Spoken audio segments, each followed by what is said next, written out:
안녕하세요. 어울림표입니다. 오늘은 남은 자가 있느니라 라는 제목으로 로마서 특강을 이어나가도록 하겠습니다. 모두 다 오늘의 성령의 역사를 통해서 하나님의 말씀이 여러분들에게 잘 전달되기를 간절히 기도합니다.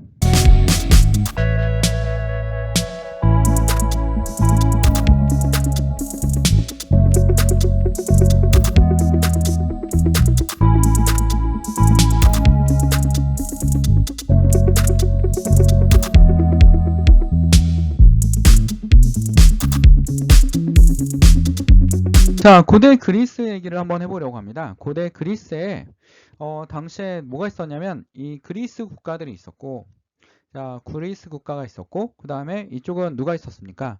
페르시아가 있었습니다. 이때 페르시아의 황제는 우리 성경에도 나오는 다리우스, 다리우스가 집권하고 있었습니다. 그래서 다리우스는 페르시아는 어떤 생각을 하고 있었냐면 세계를 모두 다 정복하면, 당시에 이제 세계관은 뭐 에스파니아까지가 거의 세계라고 생각을 했기 때문에 세계를 다 정복하면 어떻게 된다?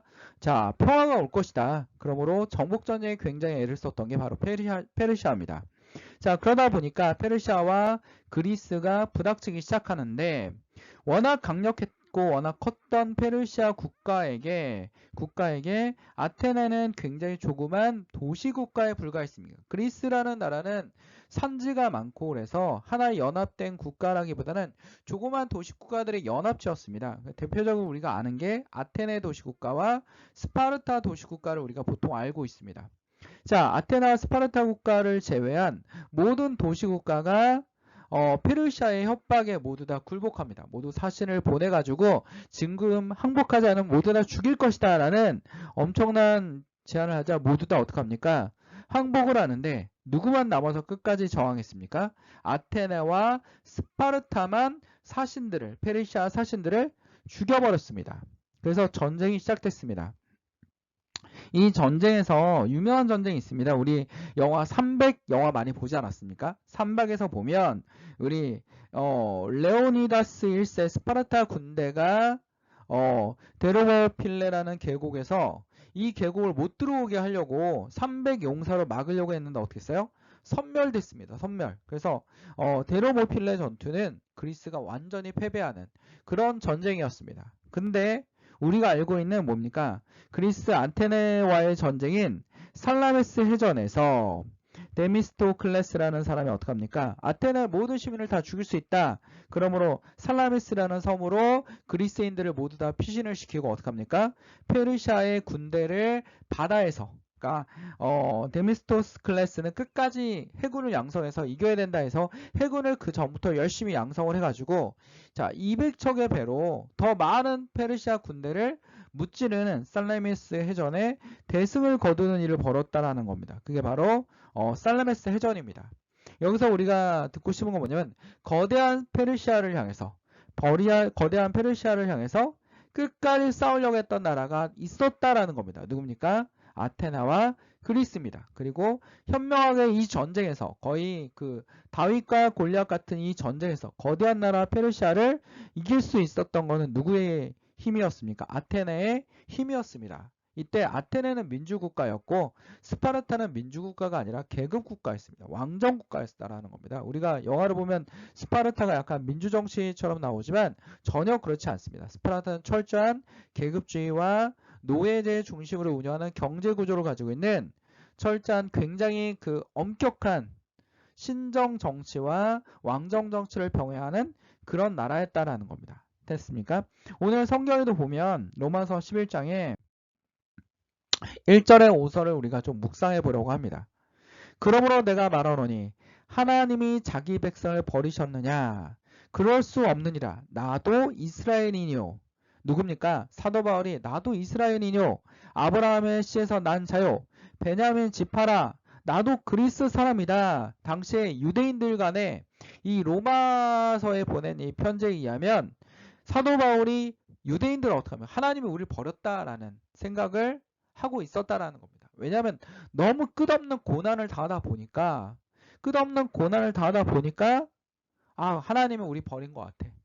그러니까 여러분들 그런 생각하지 않습니까? 교회 생활을 하다 보니까 너무 힘들어. 사람한테 치이고 오히려 목회자들한테 치이고 교육자들에게 뭔가 실망감이 있고 막 이러면서 어떡합니까? 아, 교회 나오는 것이 의미가 없어.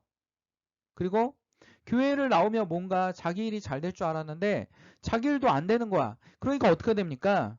점점 하나님과 멀어지는 겁니다. 유대인들도 이랬습니다. 하나님과 멀어졌습니다. 하나님이 왜 우리에게 이렇게 고난을 주시고 나라가 계속 없어진 상태에서 노예처럼 끌려다니는 삶을 계속 이어지게 할까? 그러니까 유대인들은 가장 영광스러운 때가 어디였습니까? 다윗 왕 때 아닙니까? 다윗 왕 때. 다윗 왕 때. 그러니까 다윗의 후손, 다윗의 뭐 후손 이러면 뭐 이스라엘에서는 당시에 굉장히 인정해주는 그런 분위기였다라는 겁니다. 근데 그런데도 불구하고 이스라엘 백성들은 이때 거의 절망에 빠져 있었다라는 겁니다. 우리 신앙생활도 그럴 때 있습니다. 하나님이 우리를 버렸어. 응? 하나님이 우리를 버렸고 내가 잘 안 되는 것 같아. 라고 얘기를 합니다. 그랬더니 사도 바울이 뭐랍니까? 나도 이스라엘 사람이다. 아브라함 베냐민 지파다. 2절에 보면 하나님의 그 미리 아신 자가 백성을 버리지 아니하셨나니 너희가 성경에 엘리야를 가리켜 말한 것을 알지 못하느냐. 그가 이스라엘을 하나님께 고발하되. 엘리야 이야기 너무 유명하지 않습니까? 이사벨 그 굉장히 악독한 여왕과 아합 왕이었던 이 그 거의 혼탁하게 하는 이 우상을 섬기고 백성들을 우상에 빠지게 하고 자신들의 사욕을 위해서 국가의 그 개인의 재산을 뺏는 그런 악한 짓들을 너무나 많이 했습니다. 하나님 보시기에 굉장히 바알이라든지 이런 걸 섬기면서 아세라 목상이라든지 이런 걸 섬기면서 굉장히 악한 짓을 많이 했습니다. 악의 표본입니다. 악의 표본. 성경에 나와 있는 악의 표본입니다. 근데 엘리야가 이스라엘 백성들을 돌이키기 위해서 하나님의 명을 받고 가서 제단을 쌓고 누가 진짜 신인지 한번 겨뤄보자라고 했습니다. 이 당시까지만 해도 아합 왕은 엘리야를 죽여버려야 돼라고 하고 있었죠. 왜? 모든 지금 이스라엘 백성들의 가뭄이 오고 있는데 백성들이 너무나 살기가 힘들었다라는 겁니다. 그러니까 아합 왕이 뭐라고 합니까? 다 엘리야 때문이다. 엘리야 때문이다 라고 하지 않습니까? 엘리야를 쳐 죽이면 이 재난이 없어진다 라고 얘기하고 있었습니다. 그러니까 정치적으로 상당히 한 사람에게 집중하는 누구 때문이다 말고 집중하는 그런 정치적 행보를 보였다라는 겁니다. 그래서 엘리야에게 모든 것을 잘못을 씌우자 엘리야스를 잡으면 반드시 죽이겠다 했는데 엘리야가 나타난 겁니다. 놀란 거죠. 근데 엘리야가 뭐라고 합니까? 겨뤄보자. 바알의 선지자 450명과 아세라를 섬기는 400명의 제사를 모아놓고 제단을 쌓고 거기다 불을 내리게 하자. 불을 내리게 하는 신이 진짜 신이다 라고 하는 겁니다. 그래서 어떻게 했습니까? 거기 뭐 400명의 바알, 450명의 바알 선지자들이 막 몸을 찢고 별짓 하루 종일 기도를 해도 하늘에서 불이 내려옵니까? 안 내려옵니까? 안 내려옵니다. 정말 놀라운 이야기는 해요. 막 갑자기 막 뭡니까? 대역전극 일어난 이야기처럼 보였습니다. 정말. 그래서 그랬더니 엘리야가 뭐라 합니까? 자기 제단에 물을 부으라는 겁니다. 불이 내려오려면 기름을 부어도 모자랄 판에 물을 부으라는 겁니다. 누가 하고 계시다라는 겁니까? 하나님이 하고 계시다라는 겁니다. 하나님이 하고 계실 때 항상 어땠습니까? 항상 더 여건을 악화시키는 경향이 있지 않습니까? 기도원의 300용사도 더 많은 백성들, 군인들이 모였는데도 다 내보내고 300명만 남겨서 어떡합니까?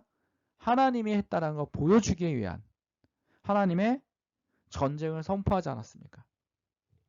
그래서 엘리야는 어떻게 했습니까? 엘리야는 300명, 그 450명의 바알 선지자 아세라 목상을 섬기는 제사장 400명, 850명 대 1입니다. 싸웠는데 누가 승리를 거뒀습니까? 그 제단에 불을 내린 것은 하나님입니다. 그리고 엘리야는 그 자리에서 크게 소리치지 않습니까? 저 우상을 섬기는 제사장 850명을 당장 가서 목을 다 쳐라. 하나님의 살아계심을 분명히 보이지 않았냐. 완벽한 승리를 거뒀습니다. 정말 완벽한 승리였습니다. 여기서 아합 왕도 변화될 거라고 생각했고 이사벨 여왕도 변화되고 이스라엘 백성들이 모두 다 하나님을 두려워할 거라고 생각했습니다. 정말 이 정도 기적이면 정말 모든 사람이 하나님이 살아계시는구나 라고 할 정도의 엄청난 기적을 보이지 않았습니까? 뭐 또 이러다 보면 뭐 이런 사람도 있겠죠. 마법을 부렸다. 마술을 부렸다. 뭐 이런 사람도 있을 수 있습니다. 그래서 완벽한 승리를 거둘 줄 알았는데 이사벨 여왕이 어떡합니까? 엘리야를 죽여야 된다. 신이 완전 노했다 지금. 바알 신이. 그러니까 엘리야를 살려두면 된다 안 된다? 안 된다. 그러니까 엘리야가 도망가 버렸습니다. 그리고 하나님한테 기도를 합니다. 끝났습니다. 진짜 완벽한 승리인 줄 알았는데 끝났습니다. 이길 줄 알았는데 이게 아니었습니다. 완전히 절망에 빠진 거죠. 하나님이 하시는 대로 열심히 했는데 모든 일이 다 안 되는 것 같습니다. 절망에 빠지는 것 같습니다. 왜 하나님 이런 고난을 나에게 주십니까? 라고 우리는 하나님 불평할 수밖에 없어요. 그동안 정말 교회도 열심히 했고 했는데 왜 저에게 이런 일을 보내주십니까? 제 인생은 왜 이렇게 엉망입니까? 라고 하나님 앞에 기도하지 않겠습니까? 하나님께서 내 주식을 엄청 올려줄 줄 알았는데 주식이 파탄이 났습니다. 비트코인에서 큰 성공을 거둘 줄 알았는데 완전히 망해버렸습니다. 빚더미입니다. 뭔가 자영업을 해보려고 시작했는데 코로나로 인해서 완전히 망했습니다. 그게 우리의 모습일 수도 있습니다. 하나님이 이제 저의 생명을 걷어가십시오. 엘리야도 그렇게 기도했습니다. 제 생명을, 이 엄청난 믿음의 선지자 엘리야가 하나님 제 생명을 걷어가십시오. 이게 육신의 우리의 모습입니다. 근데 하나님이 어떻습니까? 우리의 모습을 다 알고 계십니다. 하나님이 여기서 엘리야한테 화를 냈습니까? 아닙니다. 먹이고 그 다음에 어떻게 먹이고 물도 갖다 주고 막 이러지 않았습니까?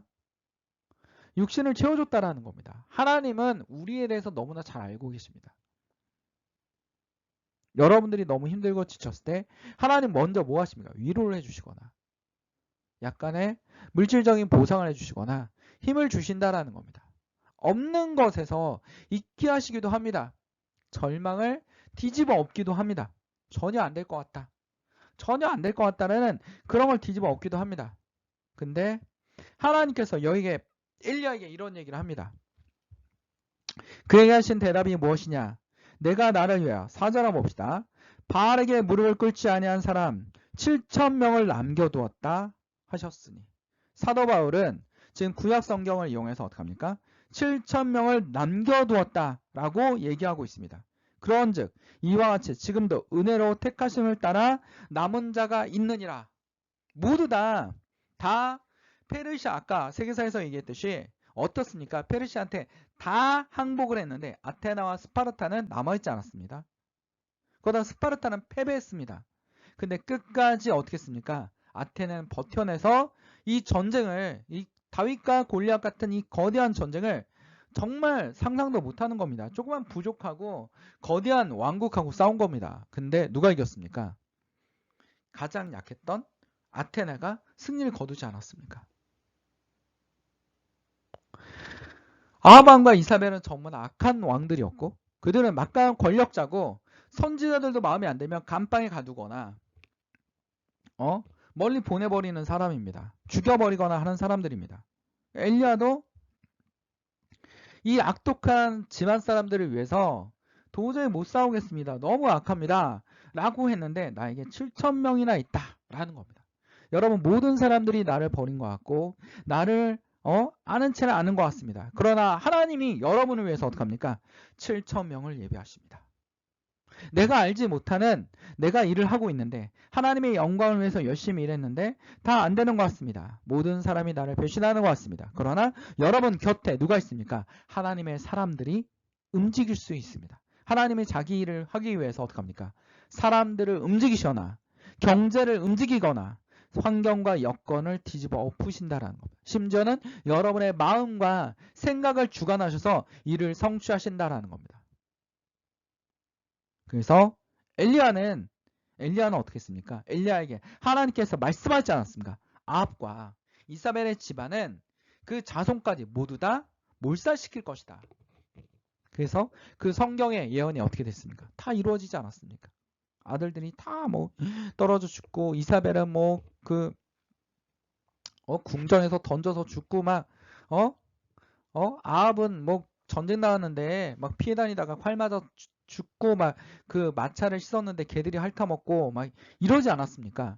하나님은 분명히 여러분의 적을 어떻게 합니까? 섬멸시키십니다. 누구를 위해서? 하나님의 영광을 위해서. 분명히 하나님 보시기에도 태어나지 않았으면 좋았더라라는 사람이 있습니다. 사람이 있습니다. 너무나 악한 겁니다. 예수님도 말씀하지 않았습니까? 유다를 보고 태어나지 않았으면 좋았을 것이다 라고 말씀하지 않았습니까? 이 악한 인들을 섬멸하는 것이 바로 하나님의 뜻입니다. 여러분들이 어려운 일을 해결해 주시는 것이 어떻습니까? 하나님의 뜻입니다. 여러분들이 배고프고 낙마할 때, 어두움 있을 때 먼저 육신을 채워주시는 그 위로, 그 정밀한 그리고 세세한 그 사랑을 주시는 게 누굽니까? 바로 하나님이십니다. 예수님께서 많은 사람들을 만났습니다. 그 사람들을 만났을 때 예수를 믿어라 라고 얘기하기보다는 너의 문제가 무엇이냐 라고 했을 때 그들은 문제를 내놓지 않습니다. 나의 문제는 이겁니다. 이 문제를 해결해 주십시오. 눈이 안 보입니다. 저는 38년 동안 병자로 있었습니다. 예수님이 치료할 수 있으면 나의 아들이 아픕니다. 나의 딸이 죽었습니다. 나의 오빠가 죽었습니다.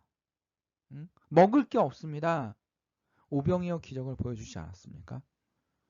문제를 내려놓으십시오. 나의 이 문제, 예수님이 알고 있는 그런 문제를 하나님 앞에 내려놓으십시오. 예수님만이 진정한 메시아입니다.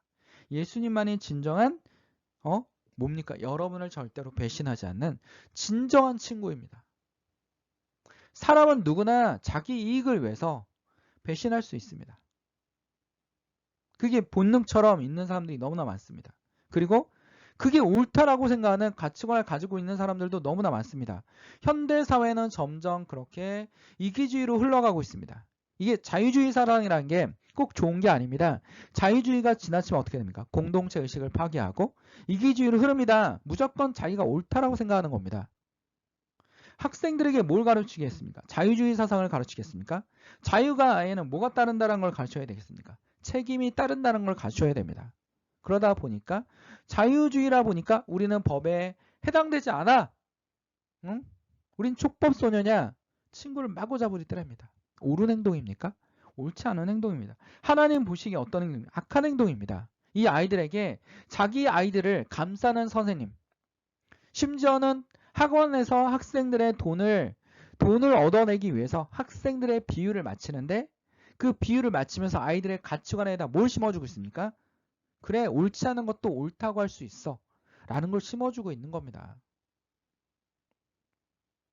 뭐 아이들 한 13, 14명 친한 애들이 모여서 입을 맞추고 거짓말 만들면 선생님 하나 뭐가 되는 겁니까? 아니면 친구 하나 뭐가 되는 겁니까? 바보가 되는 겁니다. 범죄자가 되는 겁니다. 아하방과 이사벨도 뭐라 했습니까? 모든 문제는 누구다? 엘리야 때문이다. 본인들이 문제라고 생각을 못하는 겁니다. 본인들이. 엘리야 때문이다. 내가 어려운 건 하나님 버렸기 때문이다. 하나님은 여러분을 버리지 않습니다. 하나님한테 기도하십시오. 기도하고 뭔가 채워달라고 얘기를 한번 해보십시오. 아니면 좀 더 기다려 보십시오. 더 절망적이네. 솔직히 예수님이 일찍 왔으면 신약성서에도 나사로가 아팠을 때 왔으면 마르다 그러지 않습니까? 살릴 수 있었을 겁니다. 이게 인간의 생각입니다. 안타깝죠. 안타깝습니다. 예수님 알고 계십니다. 그들이 그렇게 얘기할 거라는 걸.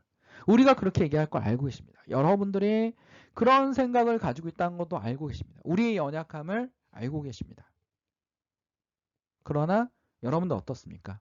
여러분이 그동안 하나님 앞에 선한 업적을 쌓고 하나님의 의를 쌓고 악한 행동을 하지 않고 사람들에게 좀 더 그리스도의 빛과 소금의 역할을 감당하기 위해서 상당히 이타적인 삶을 살았다면 하나님은 그에 대한 반드시 보답을 해주실 겁니다.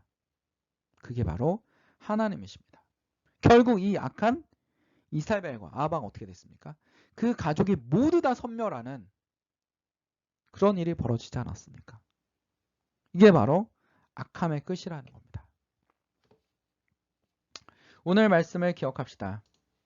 오늘 말씀에 이와 같이 지금도 은혜로 택하심을 따라 하나님께서 은혜로 택하셨다라는 겁니다. 남은 자가 있느니라. 여러분을 위해서 도와줄 사람들이 있느니라 라고 하나님은 말씀하고 계신 겁니다. 기도하겠습니다. 사랑하는 주 하나님 아버지, 오늘도 주의 말씀을 통하여 우리 곁에 어려운 일이 있고 우리가 갈등을 통해서 하나님이 우리를 버렸나라고 생각할 때도 있습니다. 아니면 하나님 전화할 수 없습니다. 하나님 뜻대로 했는데 망했습니다. 라고 하나님한테 투정을 부릴 때도 있습니다. 그 어마어마한 믿음의 엘리야도 예수님한테 하나님한테 투정을 부렸습니다.